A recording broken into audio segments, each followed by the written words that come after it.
Wednesday edition of PFT OT. He's Peter King. I'm Mike Florio. And there is one topic in particular that we're going to get to today. I brought it up very briefly at the end of one of our segments.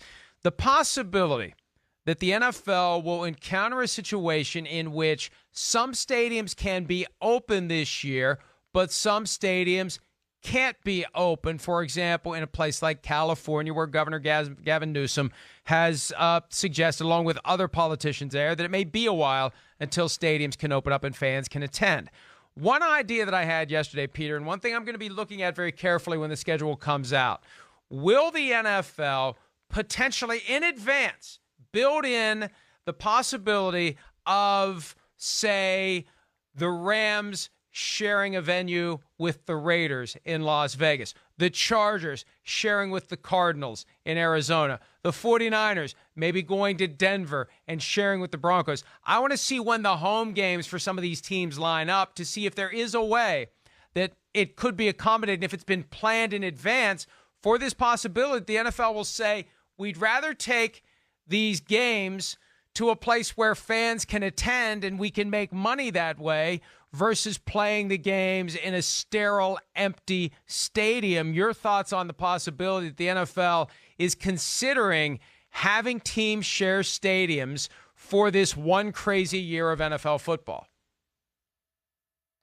I don't know whether they are or not, Mike, but I would like to advance one thing that a top team official said to me over the weekend when I was writing my column for Monday on what the NFL could look like in 2020. And I didn't write this. It's a little bit of inside baseball, but it gives you sort of an idea of how different the NFL could be. And that is the option that in many cases, NFL teams could travel day of game to their games.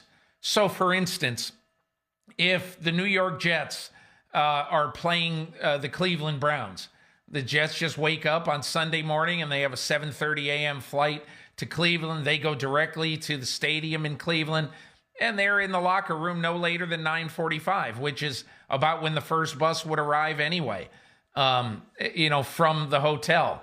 And so I could see that happening this year, where unless you're on, say a 2 or 3 time zone trip, that you don't travel the day before the game. And I only bring that up because it is a little bit inside-ish. I only bring that up because I think teams are going to have to get used to doing things much differently in 2020 logistically than in any other year they've had. And it won't just be the travel day of game. It might be, as you suggest, teams combining stadiums. If, say, a team in California cannot play at their home stadium until, let's say, December 1st, and I'm totally inventing that, but if a team can't play until then, they're going to have to play their home games somewhere. So who knows? Could they fly to Arizona for their home games and play 3 or 4 home games and then get their home schedule backloaded so maybe their last 5 games are at home? But I think you're right, Mike. Those are the kind of things that I would be looking for when the schedule comes out this week. And Peter, another thing that is unrelated to how the schedule will be configured, but when it comes down to it, and I know that there would be logistical challenges here as well, but if you're going to play in an empty stadium, why not just play in a practice facility, right? Do you need to play in a stadium at all if no one's going to be there? I mean, there are different places these games can be played more efficiently, more effectively, with fewer people there than opening a stadium just for the purposes of having 22 football players on the field. So, it's like everything else with this. Every answer results in another question.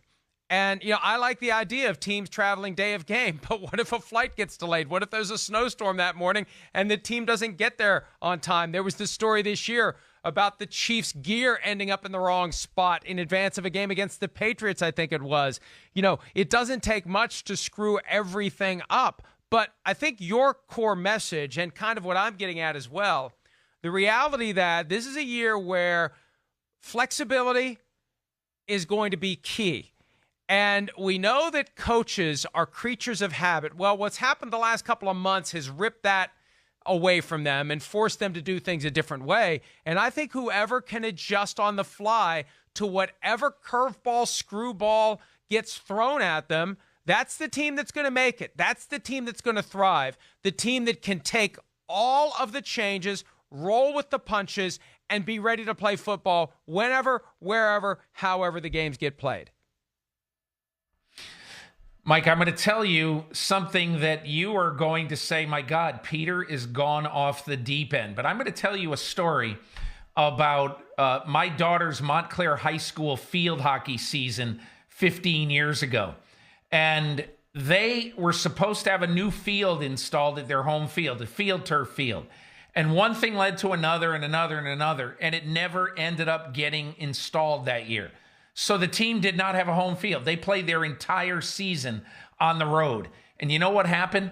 They used that as the motivating force for their season. Their coach used that. They ended up going to the Final Four of the state in field hockey that year. And my only point is not that, oh, good, if the 49ers only play 2 games at home, then they're going to the Super Bowl again. I'm not saying that, but I'm saying that coaches are very, very good at using obstacles as motivating factors, and I would expect that to happen all season throughout the NFL. Yeah, we have a limited sample size of that as the NFL goes. The Saints in 2005, after Hurricane Katrina, had no home games, and their coaching staff and their players were trying to operate on the road while worrying about people at home. And look, it just didn't go well for the Saints last year, but they were the only ones. This year, you're going to have, to some extent, every team affected in some way. You can't get into a disparity where if the virus is more prevalent in one portion of the country and teams are still playing games versus other portions of the country. But you're right. The best coaches will take whatever is dropped in front of them and mold that into something that can be used to get his guys motivated and focused and ready to perform under any circumstances. I mean, we hear coaches say all the time, well, we'll go out and play in the parking lot if we have to. I don't know who I'm imitating there, but that's what we, okay, well, this is, maybe you're going to be playing in the parking lot this year. Who knows where in the hell you're going to be playing, and who knows when you're going to find out. You just got to be ready to go anytime, any place, anywhere. And you know what? In a weird sort of a way, I wish we weren't obviously dealing with the pandemic, but in a weird sort of a way, it makes this season more compelling. If we go into it not knowing how in the hell it's going to play out, who's going to get screwed, who's going to get the benefit, and how these teams are going to adapt to all these constantly changing circumstances. Mike, I don't say this all too loud. I don't say it very loud, okay? But it's something that I feel. The last 5 or 6 weeks have been the most interesting time in my 40 years as a sports writer because everything is new, everything is weird, everything is different. And, I sat in on the Tampa Bay Buccaneers' first round of the draft watching their general manager in his kid's toy room at his home in Tampa. I mean, we're seeing things that just aren't going to happen again. And I try not to say, gee, this is fun. But I mean, if you are in the business and you understand what is happening in the outside world, it's a little bit insensitive to complain that, oh yeah, we might not have all our home games this year, or we might have to go play somewhere else. And again, on Sunday night, this coach called me, and it was too late. My column was done. And he called me late Sunday night, and I told him what I was writing. And he said to me the exact words that I think everybody in the NFL should be saying right now. Well, hey, thank God we all got jobs. And that's kind of the way when you get slapped in the face this year with something that is totally unjust and unfair, big deal. Wah, wah, wah. And the other thing, too, that the NFL realizes, and look, sometimes your selfish interests and any sense of altruism coincidentally intersect. And with the NFL, they want to play these games. They want to make the money. The players want to get paid. The coaches want to get paid. The NFL doesn't want to go a season without football. But at the same time, it does help the people who are dealing with the pandemic. It gives us something to look forward to, whether it's the draft, whether it's the schedule release, whether it's the games, whether fans are there or not, whether the Chargers are playing in Arizona or not, whatever the case may be, it's something that we can look forward to, because I think we all understand, regardless of all the noise and the fights and the debates and the demonstrations, we all know that the rest of this year is going to be different than any other year we've experienced. We just don't know how it's going to be different. So if there is that thread of a football season that runs through every year we've seen and makes it through this year, that's good for everyone's overall mental well-being. So